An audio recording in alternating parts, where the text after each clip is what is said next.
to keep Detroiters in their homes.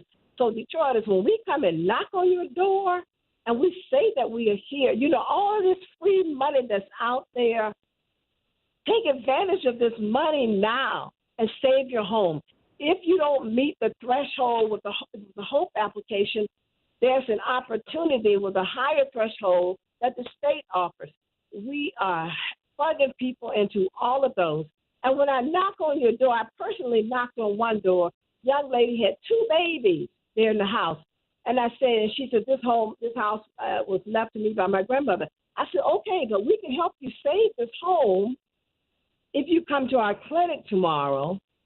And so she responded to me and she says, well, my niece's sweet 16 birthday party is tomorrow.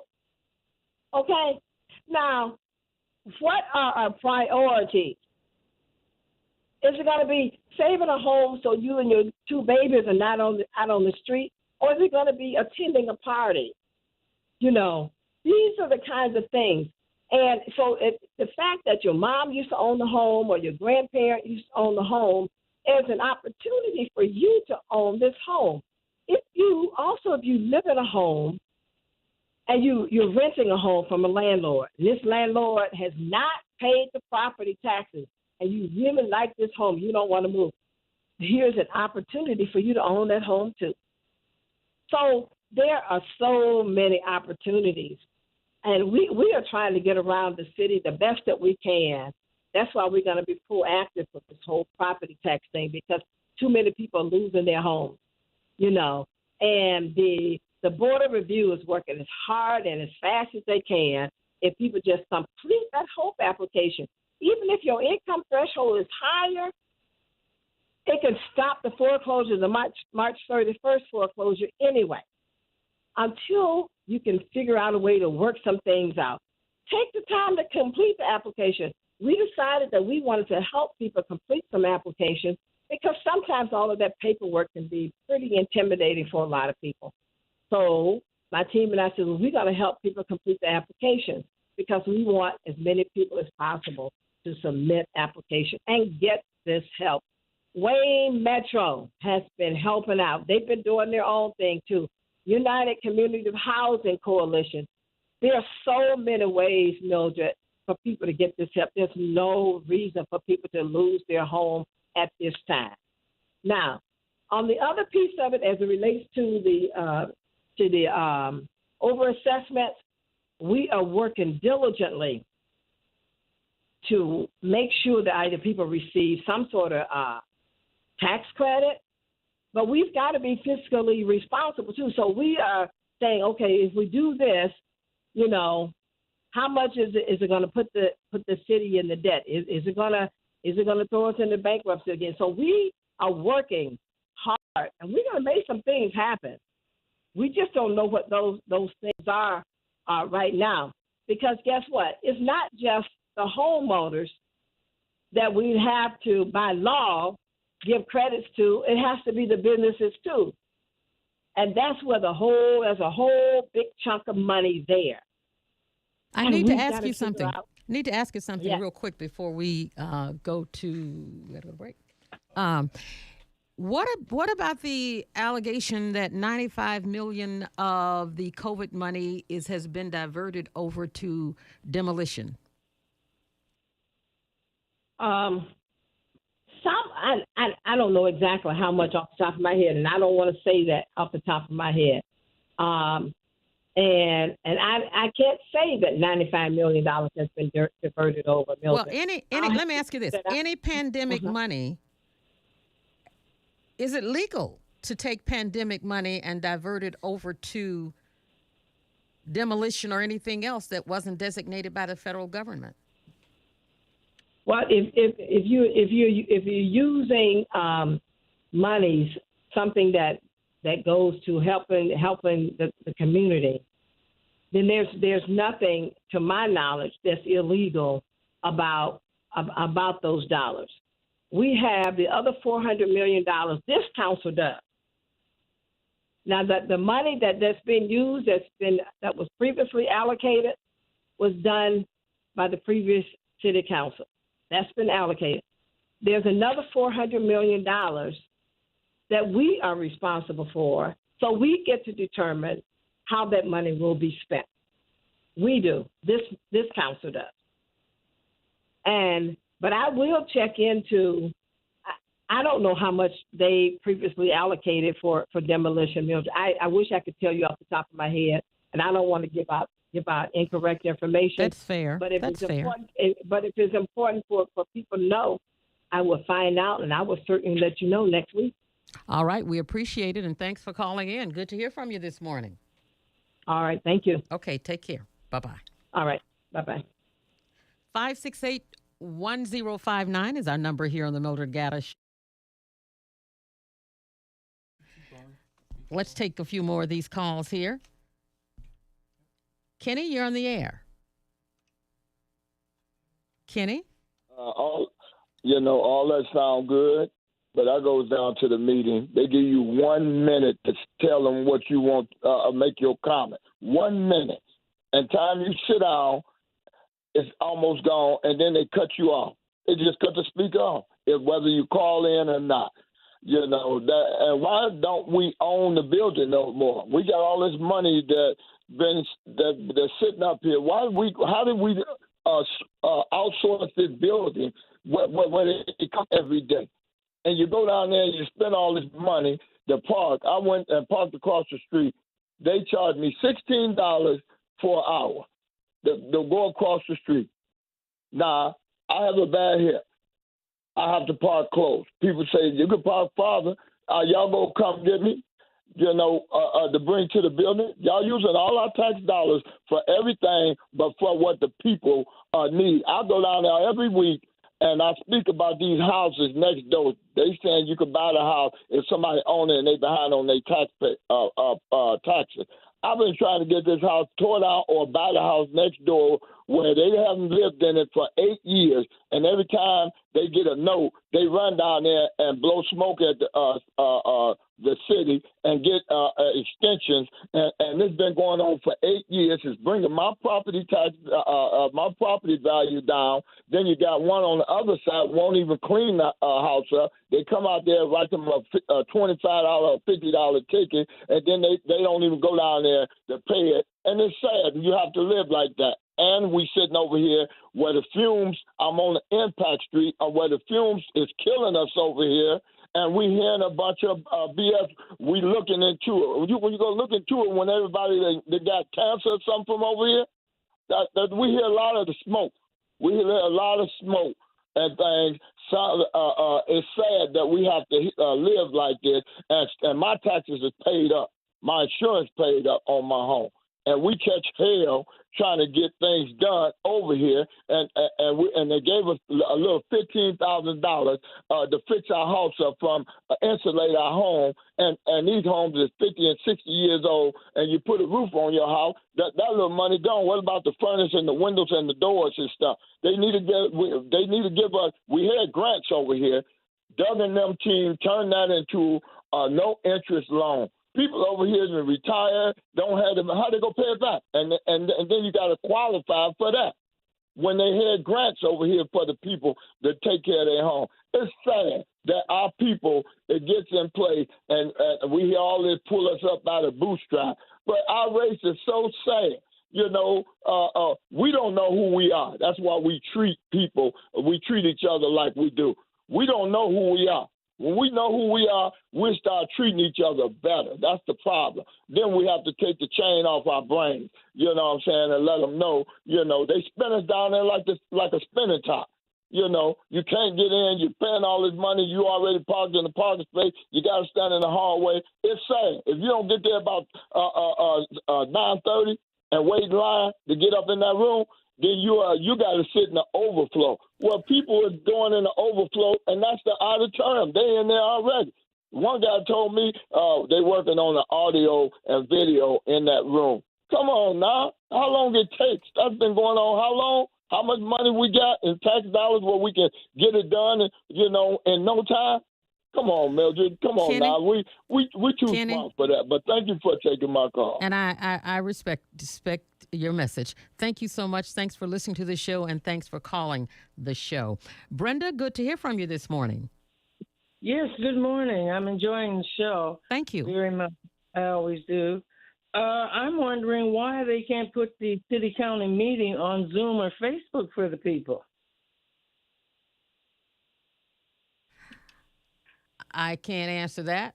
I wish I wanted, I yeah, thought I that wanted to, didn't they I wanted, earlier, didn't they do that once? I mean, for one period? I don't I know. think they did, Yeah, I think but they did. I wanted to get my question in before Miss Mary left, but yeah, they need to serve the people better than, and they knew that this building was going to be sold long before it was, and it should have been in the plan for the people. All right. Thank you. Thank you for sharing. Good to hear from you this morning. Lori?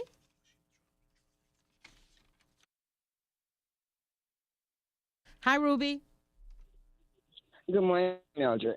What Hey. I wanted to, how are you? How have you been?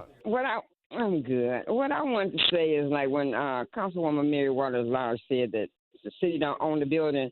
What I understand that, but what I don't understand is the city of Detroit is the only city to have authority over their property.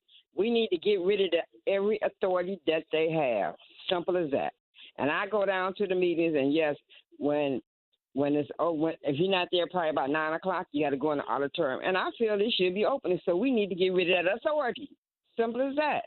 And they say we don't own the buildings in our city, so they should be paying us if anything. Well, let me share with you. If you recall, these authorities, a lot. Remember, Detroit. Too many of Detroit's assets were transferred under the oversight. Illegal bankruptcy. Yeah, yeah. That yeah.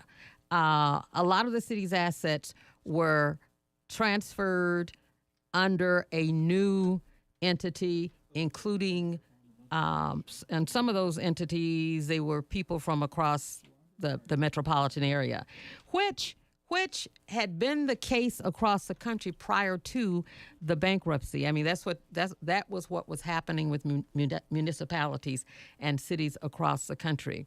So the city's assets were transferred. And Council Member Mary Waters just texted me that the council meetings are on Zoom. Okay. Yeah, they Thank on you. Zoom. I like to go in. I don't like to be on Zoom. I like rather go in and see Yeah, what I got to say. that's what the complaint is. That's what the complaint is. Thank you so much, Ruby. Good to hear from you. It's been a while. Hi, William. My call. Go ahead. Hello, Miss Gaddis. Hi. Thanks for taking my call. Yeah, it's I'm listening to your show today, and I listen every week, as a matter of fact, and it's just so disheartening to hear what's going on in the city of Detroit. And I'm at a point where I'm shopping for a home, and I want to move back to the city. I haven't been there in many, many years. Well, hearing stories like this makes it so discouraging, where I feel like it's worth me to pay twice as much for twice as small a house than I can get in the city of Detroit to move somewhere else. It's just so bad to see that a city that is a city that is majority black, that we are just letting people come in and control us. And I just wonder if other people are feeling the same way as I am. I want to be in the city. I want to bring my business into the city. But I just feel like it would be a horrible move for me to do that. And I'd like to hear if other people are going through the same, tug of war that I'm going through. And I just wanted to put that out there. Well, it's your money.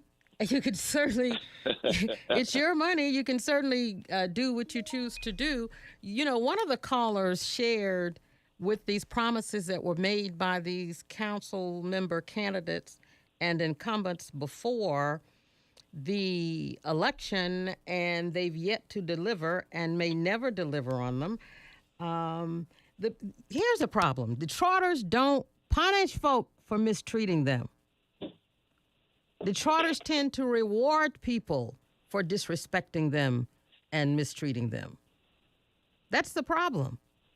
That's the problem.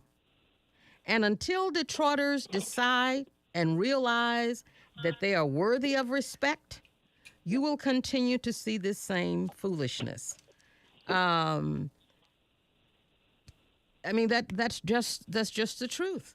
That's just the truth. It's not a community that I want to be a part of. You know, I want to be a part of a strong Black community that fights. You better go south, my brother. You better go south. I think I'm going to Southfield.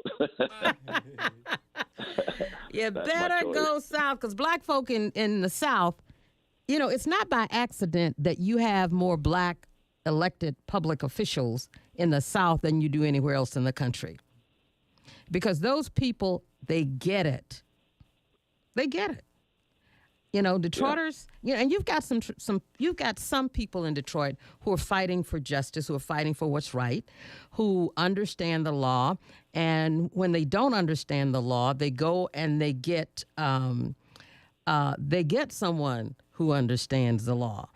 I just think it's horrendous that somebody can say, "I took your money and I'm not giving it back to you." If a thief on the street would come up to you and say, "Yeah, I took your money." You know, that is astonishing to me. You know, there should be some people of goodwill who are elected to public office who should say, wait a minute. You know, we need to find a way to make these people whole. You know? Yeah. And thank you for taking my call. Good to hear from you. I wish I had this piece that the late Bella Marshall wrote about Detroiters knowing their worth. And I may bring it and share it with you next Sunday. I usually have it in my bag over there, but I don't have it. And it's really about knowing who you are and having self-respect. Because when you have self-respect, you don't allow people to treat you a certain way. I don't care who they are. You just don't tolerate it. And it's unfortunate that you've got people who are getting on buses going down to City Hall and they cannot sit in on a city council meeting. There has to be some remedy for that. There just has to be. I think we're out of time, Mr. Marcus Reed, Mr. Marcus D. Mr. Marcus D. Reed. Okay. Okay. You want to do that? You've been listening to The Streets Are Talking, exclusively on The Mildred Gaddis Show. Thank you all for hanging out with us this Sunday morning. I know that if you have a lot of choices, a lot of stuff you can do with your time, and I'm appreciative that you choose to share it with us. Listen, tell your friends they missed it. Huel Perkins spent some time with us this morning. Really, really good interview. I'm sure you all learned a few things about Huel that you did not know. We had attorney Florice Neville Ewell, law professor at Cooley Law School. Really enjoyed talking with her. We shared that message Senator Cory Booker shared with the nations this past week about the nominee for the nation's highest court. She's on her way. And we spoke with Ms. Paula Cunningham, the CEO, state director of AARP Michigan. And of course, the streets are talking. We kick it morning here at 8 a.m. until 11, and I hope that you will hang out with us more. And thank you all so much, our Facebook Live audience. We appreciate you. Sorry, we are out of time.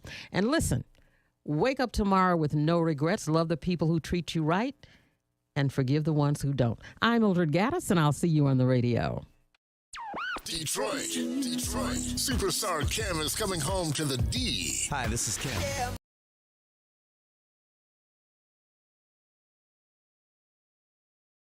Guest Kenny